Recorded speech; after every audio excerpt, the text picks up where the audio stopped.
planning out a future outcome. And I know people like to plan for outcomes, like, oh, goals, that kind of stuff. But I'm not talking about a simple, like, hey, here's what this year is going to look like. I had to get big targets and I had to get uncomfortable with my big targets. And I think that's where it all started for me, is allowing myself to have a vision or have a dream and have another dream, because my last dream got destroyed.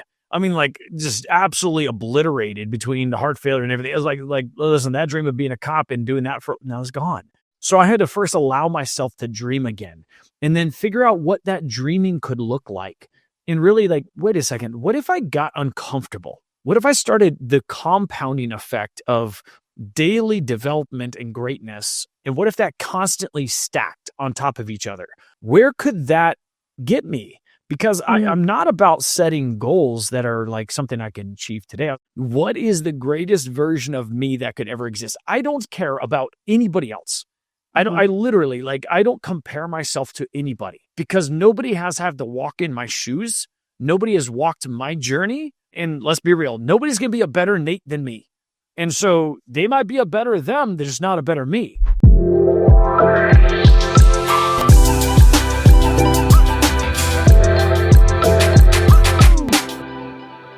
Hello, everybody. Today, I have my wonderful friend, Nate Green. Nate Green is an award-winning CEO, entrepreneur, best-selling author, and leadership coach. After transitioning out of law enforcement and walking through some of the darkest days of his life, Nate rebuilt from the ground up. Ultimately, he was founding companies that sold for 8 figures and creating frameworks to help others rise with clarity and integrity. But what makes Nate's success story is how he rebuilt when his health, his identity, and his future were uncertain. Nate, welcome. I'm honored to have you here. Man, I'm excited. I really appreciate you having me. Well, your story is amazing. I think it's a little different than mine, but it does hit a lot of the health and the impact of what it does to our everyday life and really how it can help others. So let's kind of start at the beginning. In law enforcement, during what you've called some of those darkest days, what was happening? What did that season cost you? What did it look like? You know, the darkest days are those where I feel like hope is lost. And so, you know, I'm never afraid of going through a little bit of pain, a little suffering. I'm never afraid of that. But what happens is when you feel like everything is slipping out from your fingertips in your grasp. And that was those moments. You know, I just finally gotten over being paralyzed for a few months. And then after that, my heart gave out, where my brain and my heart were no longer communicating. And in those days, then obviously the chief of police came to me and said, "Hey, listen, it's time. You're done." And it was like no notice. It was just ripped out from under me. And then all your plans, because I'm a planner, all my plans, all my goals, all my ambitions, was like, man. And you sit in these days of darkness and a lack of hope, and you're like, I have no idea how to even start the rebuild process because I'm still in the midst of it. And to make it worse, doctors told me during that season that they were expecting me to have a shortened life. They're expecting it to be about 10 years. And if you could do the math, we're past that mark. So I didn't die. For all those that are wondering, I made it through. So yeah, I didn't like what the doctors had said, and so I told them I was going to prove them wrong, and I did, which is great. And so, but in those moments, like when you're thinking about your whole world is collapsing, you're getting a timestamp put on your lifespan now, and then you're like, wait a second, like everything I'd work for is all basically gone, and so. That's the darkness. That's those moments of, man, despair. Is because all hope had been like pulled away, or all that I'd felt and I put my hope in at that time had been pulled away. That's so frightening. I can't even imagine. Not only do you have your health ripped apart from you, you lose your job. I mean, your life completely is in a re-identification moment. At that point, what was the thing that made you realize that you had to stay present in that season and really root to where you were, to instead of checking out and just saying, okay, this is my life. I accept this. You know, I'll be honest with you that there's a lot of tough days. And I remember one where I literally sat there with a firearm in my hand and considering my options. And that day I remember hearing God's voice saying, "Hey, it's not for you." And I was like, it's not for me. Like, what's not for me? And then I was like, oh, it's not for me to decide. Okay, you want to dictate this one too. And so me being a little snarky, but what I came to realize very quickly is it's not for me, wasn't about whether to take my own life or not. It was actually more of how to live my life. Mm. And so the hardest moment was that decision point where I said, you know what, I don't have any hope in what I'm going to do next. I don't have any hope in this process. I don't even have any hope of like how I'm going to get out of this darkness that I'm in. But I had the hope then that it had to be for more than just me. And I Yeah. think that was the thing that really clicked in my head. That was like, it turned from pain to purpose. And it was like, man, like that pain that I was in, the sorrow, the loss, the physical pain that I was still in from the car accident. I mean, like all kinds of stuff. But then like immediately, as soon as I locked into that purpose of, man, it's got to be for more than just me. And so then I looked at the mountain that I had to climb, not even knowing what all it was, but I knew it was going to be worth it. And so the hope that I was able to cling to was like, man, like I want to impact lives and I want to climb whatever the mountain's going to look like. And I want to overcome whatever this obstacle is because I want to be a part of a life-changing story that can give other people hope. And the only way to do that is to do something incredible on the backside to make it all worth it. I love that. Yeah. I call those moments my bathroom moments, but I had spent a lot of my own moments on the bathroom floor. And there was a time in my life where having been so sick, I mean, I was bedridden for 3 years. I was 90 pounds, feeding tubes. I was talking organ failures in certain areas. We had traveled internationally just to try and get help because doctors were saying this is it. So I totally understand. There's almost like a sentencing that you're given, and you can accept that or you can say no. And I recall my own moment where God said, no, you just need to stop having control. So I truly and you're married and you have children, correct? That's What did life look like for you? I mean, you're paralyzed. You're, men obviously they kind of feel that they have to be the provider as well. So, what did life look like on a physical sense for you at that time? I mean, at that time, I wasn't married. I was a 23-year-old punk. I mean, like, let's be real. I was running and gunning, man. I was a street cop, ran with SWAT narcotic. Like, like it was a fun game. Yeah. But I definitely lost a lot of my identity in that season. And even though I knew that I had to push through, there was me and God were running a few bouts in the ring, and he was definitely winning. Our relationship was a little tense, and in there actually I met somebody that had a daughter, and I ended up marrying her and adopting her daughter, and then we had a son together. Unfortunately, years down the road, that came to an end due to some child abuse related activity, and so we had to go our separate ways, and that's definitely been a challenge. But when you're talking about physically, I went years and years with this thought of, man, this impending doom of maybe the doctor's right, maybe they're wrong. They did end up finding, actually funny enough, a chiropractor found that I had a twist in my spine that was blocking the communication from my brain to my heart. And so when all these heart doctors were putting all these weird diagnoses and all these stamps of timelines on my life, this chiropractor's like, man, you just have a twist in your spine. We got to work on that. We got to fix that. And so for years I went to chiropractic care. And so then basically my physical abilities came back, meaning I could do more. And it went from like being able to run, 15, 16 miles before it to like I couldn't even walk fast for 16 blocks, to then I was able to kind of do more, not so much cardio, but walking. And then finally, as we did a lot of work on my spine, then I was able to go back to full cardio, full activity. And so, yeah, it was definitely an overcoming story on the physical side. And, but yeah, I tell you what, it was hard. It hard hit on my pride Yeah. because I had put a lot on my physical capabilities. I had trained a lot of martial arts and just kind of street fisticuffs. And so, for me, there was that sense of identity in like, hey, listen, I was willing to charge into any situation, handle any person on the other side. And then I wasn't even able to handle 16 blocks. It was definitely a humbling moment. But I think it was an important moment because a lot of my self-worth was based upon my physical abilities.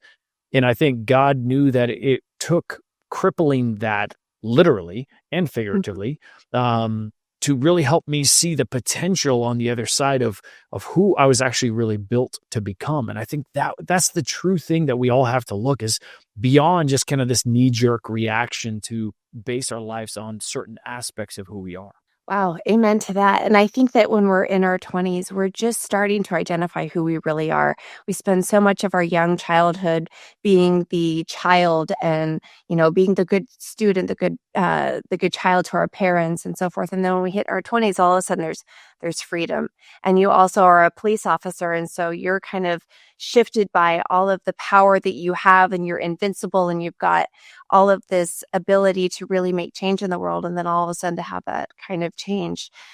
There's a moment though that you were talking about, and you say that your childhood and your past was limiting to how you saw yourself. What kind of cracked that awareness open? And I'm assuming that plays part in this new shift to who you wanted to become. Yeah, there's a lot. And first off, I want to make sure everybody knows that my parents are incredible. I love my parents. I respect them wholeheartedly. But the one thing we always have to remember is our parents are broken too. They're raised by people that had limiting beliefs and all these issues. And I think when we all go into the way that we see ourselves, it's kind of this formulation of how we're told to see ourselves, the expectations of everybody. I call it the noise, these expectations and demands and all this stuff that are always put by people around us. Sometimes it's even those jabs that were thrown at us, the mockeries, the hardships that we went through. It formulates the way we see ourselves. And I tell you what, there was a lot that went into why I became a cop. One, my dad was always pushing me, hey, find a job with a good pension and a retirement system. So I mean, I was an adrenaline junkie. So I was like, okay, like that matches up being a cop. I'll take it. Okay. I get my pension and then I also have, my ability to go crack skulls. So, I enjoy that. So, our roads are always defined by our early childhood experience. And that's what we have to do as we continue to grow and expand and mature is we have to basically uncrack our lenses. And that's the way I see it is this cracked lenses of the way we see ourselves. And it's so easy to influence our lenses when you're young because we're told to comply. We're told to listen. We're told Mhm. that our parents know best. And then it's like, wait a second, maybe our parents don't. When I told my dad that I was going to start my first business after law enforcement, he said, Nate, I don't think that's the best idea. I think you should go find a job with a pension or retirement. And I said, no, Dad, I'm going to go start a business and create a pension and a retirement. And Mm. so we didn't see eye to eye. But once I told him I was set in stone, I mean, he supported me in it. But, that did continue to crack my lens as I was in my first year of business, having difficulties and hardships. I was like, man, I should have listened to my dad. My dad was right. My dad was right. Well, no, he wasn't. And I just had to stick in and prove it. And that's where that first business that I started was actually the one that was on Inc. 5,000 4 years in a row, and then also sold for 8 figures to private equity. So, like you stick with it, you believe it, you see yourself, you really uncover who you are. That gives you the ability to see a different light, fix your lenses, and actually see what you're capable of. And so that was a big part of my journey. Wow. Yeah, I love that. I love that shift that you made. And I think you're right. At times, we label ourselves because of our circumstances and we accept whether that looks like, or we say, well, this is how I was raised, or this is what happened. So therefore, this is what I am. So as you're moving from this one shift of being paralyzed, you're building your health to starting this business again. Would you say that your biggest struggle was more of a physical or was it more of a mental? And can you kind of share a little bit about what that shift was for you and really in that day to day, how you really had to move through that? Like, what was that realignment for you? 100% it was mental. I mean, the physical stuff, you're either going to overcome it or you're not, and even if the doctors were right, and if I was going to die after 10 years, this means I had to be more focused in those 10 years, and so it wasn't so much the physical stuff because you can overcome all physical stuff a lot more than in the scar tissue and the programming and everything that's stuck in our heads. And I tell you what, that first year or two in business was pure test of my grit. Mm. Even though I've been able to go through SWAT training and all kinds of stuff, no, like the grit that it took, the resilience it took to not give up, to not let the bank account balance deter my focus for the next day or my lack of bank account balance at those days. It was like, man, what is happening? I've never had a negative balance in my life until then. And so, those first 2 years was hard and really I had to confront a lot of, I call them demons, not actual demons, but demons in my head, those cracked lenses that were pushing me and pulling me, oh, you're not good enough in this, oh, you should have went a different direction. Oh, maybe that person was right. Maybe this person, maybe your dad was right. Maybe you're not good enough. Maybe you're not a great leader. Maybe you're not a great communicator. Maybe this, maybe that. And next thing you know, all these doubts creep in. And I had to constantly, day in, day out, work backwards to a truth. So that was, I think, the biggest thing for me is before I launched my business is I did a lot of process and planning. I had to figure out who I was. So I took every possible career and personality test out there and I studied me. You think about it. How much time do we spend studying, a new gadget we buy or a camera or a computer? We spend all this time trying to learn how to use it. When was the last time you spent more than 10 minutes trying to figure out how to use you? And Yes. that's the thing is like, we have the ability to extrapolate and get down to more core fundamentals of who we are, but we don't take that time. So that's what I did during that period of time. And I narrowed down the scope of what industry and why I'd be a great fit for it, why it was a good scaling industry, why it could be something that could go beyond just a short-term business and turn out to be an asset that I could sell. I did all this planning. And I think through that gave me a lot of clarity that I could cling to. And by doing that in the hardest days, I went back to my planning. And I was just kind of like back to the root. What was the root? Why did I go this way? Here's why. And I still believed in the planning, even though I had to make adjustments as I went, but like the planning was correct. It worked. Now I just had to walk it out. And I think that's what happens is people get so excited. They get shiny object syndrome where they just kind of chase right and left. And they're like, oh, new idea. No, get to planning, figure out who you are, what you're built for, lay a foundation of how you can use that to scale and win in your life, and then take focused action. And when you have those tough days, go back to your planning. This is why you did this in the first place. I love that. Yeah, in my bathroom floor moments that I talk about quite often, for me, when you have chronic illness, you barely have the energy to even make it from the bed to the bathroom, let alone the habits of what a normal person takes.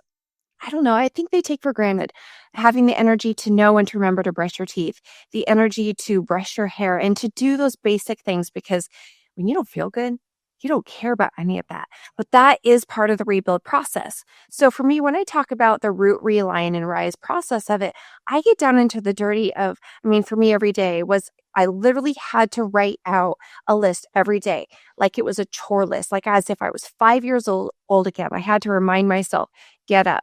I sat and I read my Bible studies for 5 minutes every day. I would set a timer and then I would sit and I would meditate for a little bit and just be clear in my head.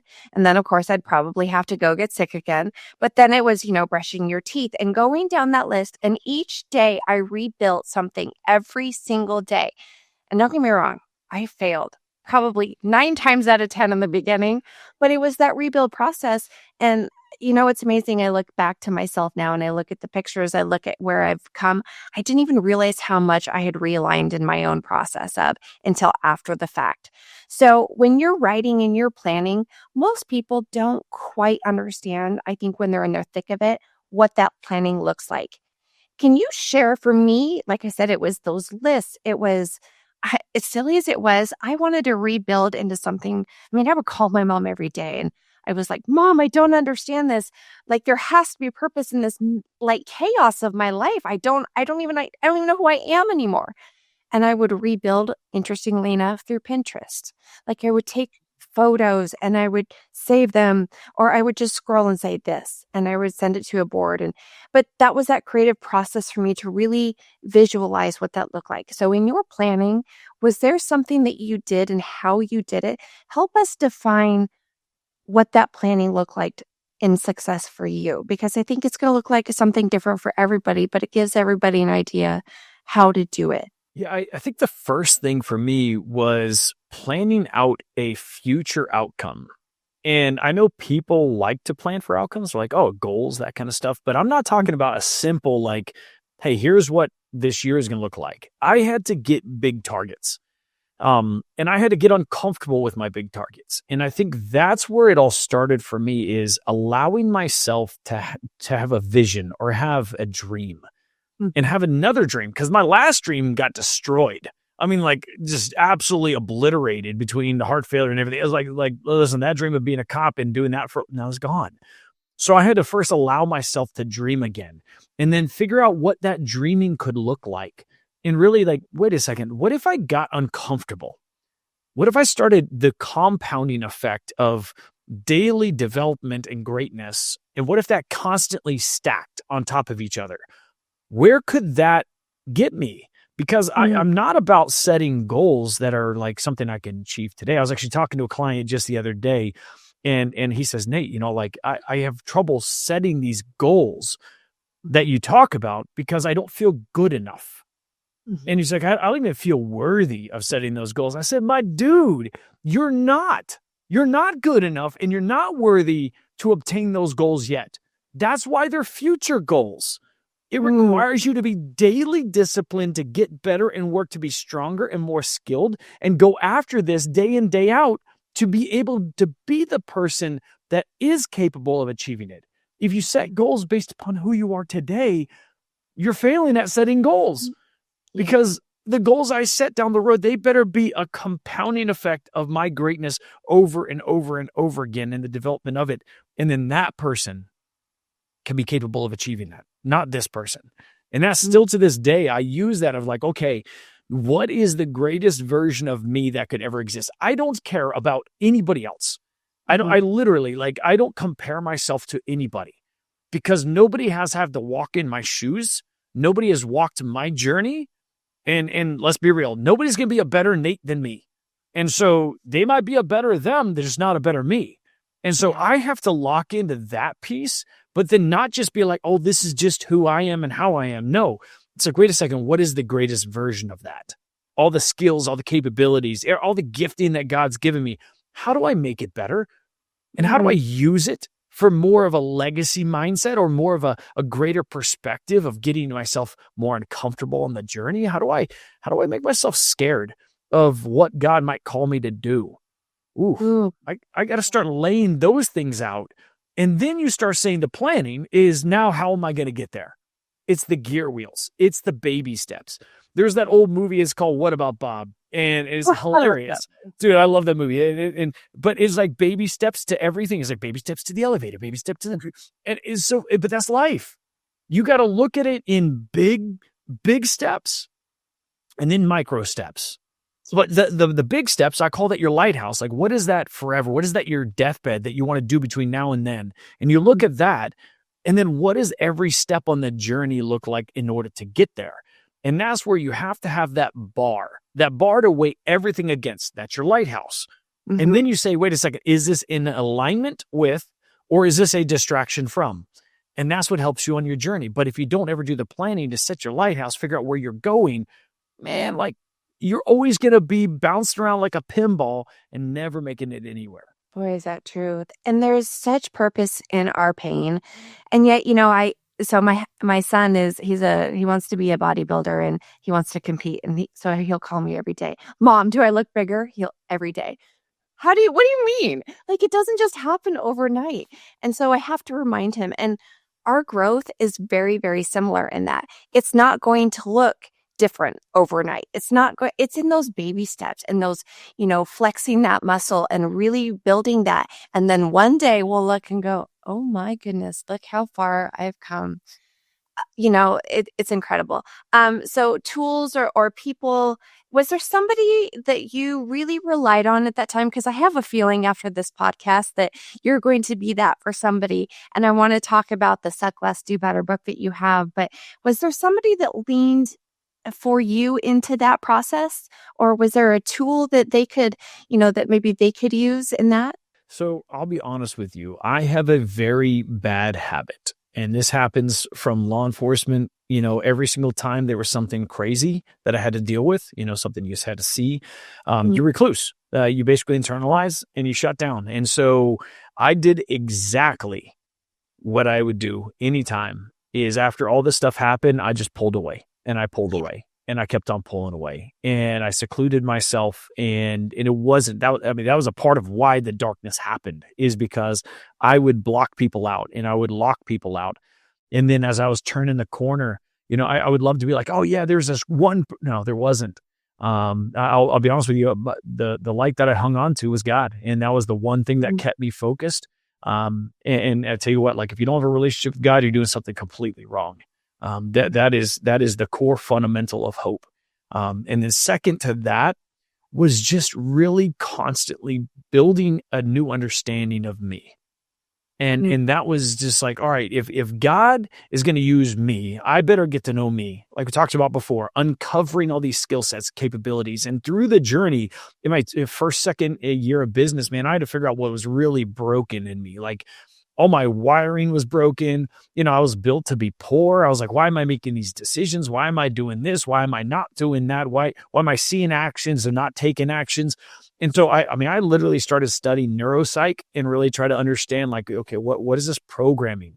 I was raised in a poor home. Like, why was I programmed this way? And even though my parents had great intentions, my mom would always say stuff like, Nate, we just have to trust God that he's going to provide for this day or for this week and for the season. My parents never taught me how to be wealthy. They never taught me how to steward wealth. And so I had to figure out how to like reprogram and be okay with even a desire to have greater wealth, because it was like, okay, like it felt wrong even having that desire. And so, in the journey, it was just a lot of self-reflective activity, a lot of understanding, and just complete ownership and openness. A lot of the stuff that's inside of us, a lot of stuff that we're programmed, like, man, it's just there. And you can't help that it's there. A lot of these natural bends, you have this draw, and some people have draw to failure. Some people are drawn to success, and we got to figure out why. And some people that are drawn to success, what happens after that is they have immediate failure because they don't know how they did it. And then they derail. Why do they derail? With secondary habits in regards to secondary items like money management. And so you see these trends and stuff. And the next thing I've dealt with so many people that have gone through cycle after cycle, and they come to me and I help basically derail their cycle and get them on a right track and figure out how to reprogram. And that's the biggest thing. So we got to figure out why we're so broken. And that was the countless problem every year, was like, why am I broken in this area? Why am I broken in that area? Yep. And it felt like I was dealing with a bunch of, Lincoln logs and all kinds of stuff like Legos, trying to build myself back together and then smash it back down and build it back together better. And so I would just say that relentless drive to be better, it means that you can't just keep moving forward. Sometimes you got to work backwards and figure out where the programming comes from and where does it stem from, and what are the things you heard or you saw that are driving you in certain directions. And so I think that was my relentless movement, is just that constant adaptation and ability to be open and learn and grow. Yeah. Wow. I think the moment you said that, it was God, I was like, oh, this conversation's over, because you're right. I mean, you root in that, and that he's got full control and he knows exactly. But there is something, and I was that isolated person as well, where I lost a lot of friends and I lost a lot of people in my life. And at first I was blaming all of them, like, well, certainly they're not my friends. But then I realized how much getting down to the root and the deep part of who I was, like, you have to sit and listen to that. And we all respond differently. But for me, that meant really taking that time to get to know myself again. And so, boy, do I resonate with that. So let's talk about your next steps, your book, Suck Less, Do Better.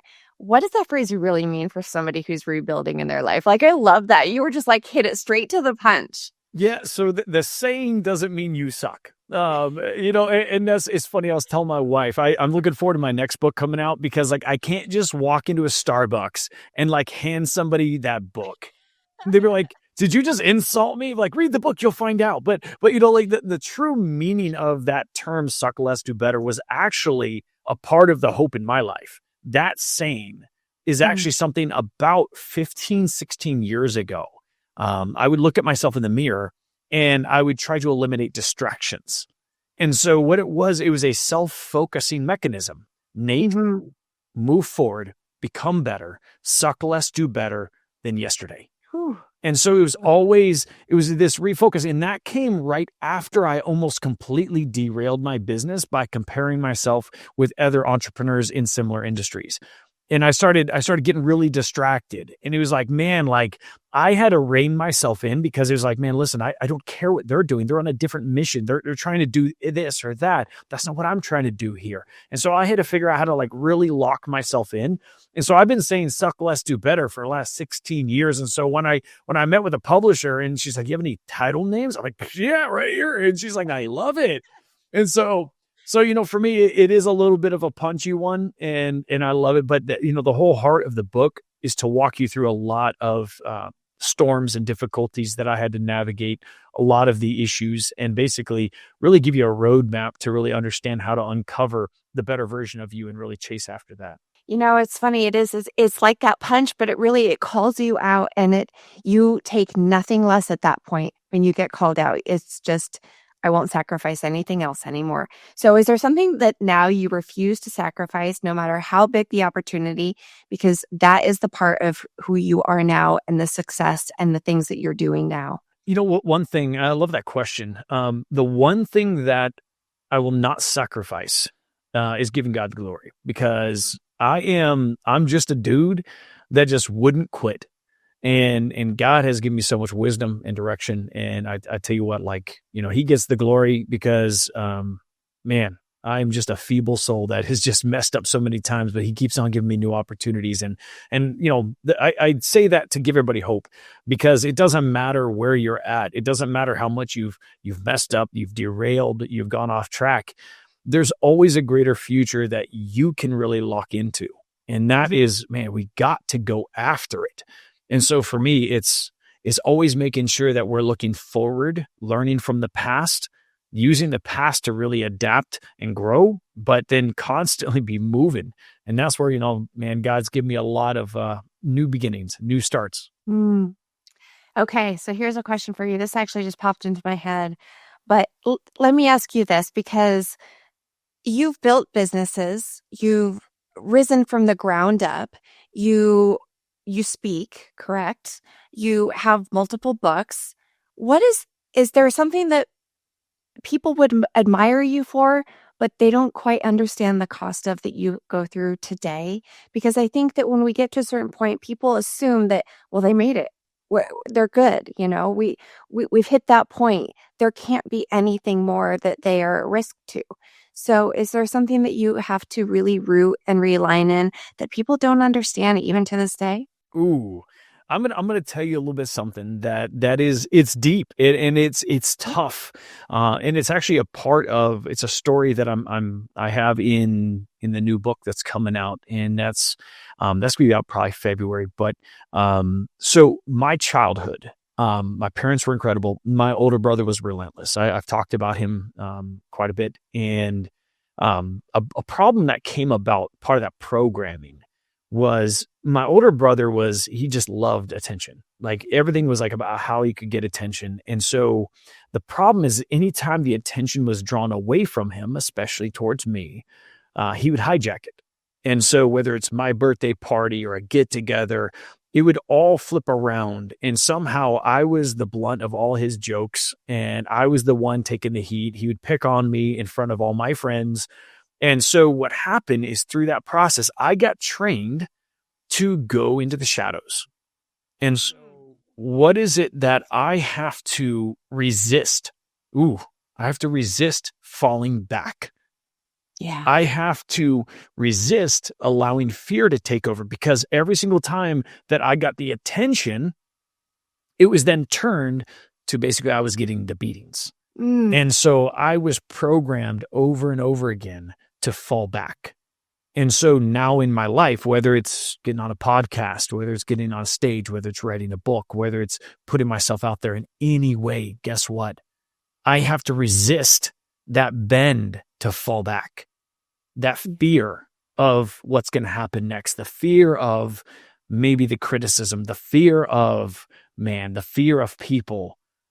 And so when you're talking about that deep-rooted programming, that is not something easy to overcome. That is a daily decision. And that is something that is not something that you just naturally become good at. It becomes that thing where something, let's just say an opportunity pops up. Hey, Nate, I want to connect you to somebody that has an opportunity for you to speak. Am I going to aggressively pursue that? Mm. Or am I just going to fiddle fart and just let it fall away? Make sense? Yeah. The Yeah. choice to aggressively pursue it means I'm aggressively pursuing the potential for harm because that's the way my brain is programmed. Yeah. And so I have to fight that resistance, I have to fight the fear, and I have to fight that natural bend to fall back because I've never liked the attention. I've never liked, like when I go and speak, I understand how the importance of that is and what I can do with that opportunity. If I get to speak in front of 500 or 1,000 people, if it gives one person hope, then it's all worth it. Me putting myself out there is all worth it. You see, and that's the counterbalance is like, it's got to be for more than just me. Just like God told me originally, it's not for you. Yeah. And so that is what keeps me locked in is like, man, everything I do is all an impact mission now. I don't need to make any more money. All I do is impact lives. God's already blessed me financially. So yeah, do I charge for consulting? Of course I do. Why? Because if somebody else is invested, they're not going to make changes. And so a part of it is God is giving me all these opportunities and now I'm chasing it down. And God's like, hey, listen, you need to crack into the next. You need to keep on pushing. You need to write the next book. You need to do the next thing. Why? Because the Nate that you see today, man, if this is the best I get, this sucks. Like this just royally sucks because I'm still yet to become the best version of me. Yeah. And that's what I'm still called to become is that greater version of me, obviously with the grace of God and me licking my wounds from all my failures. But it's okay. We're going to keep on pushing and just stay dedicated to the growth. Mm. What I hear from that is we don't just root, realign, and rise once. We are constantly rooting. That's okay. So I'm really excited to hear more about the book. It's coming out, you said, in January or February, correct? Yes, ma'am. Okay. Tell me, I always ask this question. What's one small but meaningful action that you could challenge our listeners to take with them this week? Maybe not to fix anything or everything, but to step into the leadership right where they are, rooted with what they're doing. The biggest thing is impact the people closest to you. So many people are trying to go out and take on some big adventure. I had this one person, he wanted to go become a missionary in another country. I said, how are you doing with telling the people at the coffee shop about Jesus? Hmm. And so a lot of times we don't have to do something that's so extravagant. It requires us to be faithful in the small. That's when we can go then take on the big. Ooh, chills. There's power in that. Nate, thank you so much for your time today. I feel like we could have like another hour of conversation. It just means a lot to me. Where can we find you on whether it be socials, website? What's a good place that they can start to really get to know you and maybe work with you if they wanted to? Yeah, everything is best to find me at successwithnategreen.com. From there, there's links to socials and all that kind of stuff on there. So if you go there, successwithnategreen.com, you can get the copy of the book, Suck Less, Do Better. And you'll also be notified, on that website of when the next book is coming out next year. I appreciate your time. This is definitely a powerful reminder that we'll never be fully whole to lead, but I just appreciate you sharing that story because I see you leading. So thank you. Thank you. Appreciate you.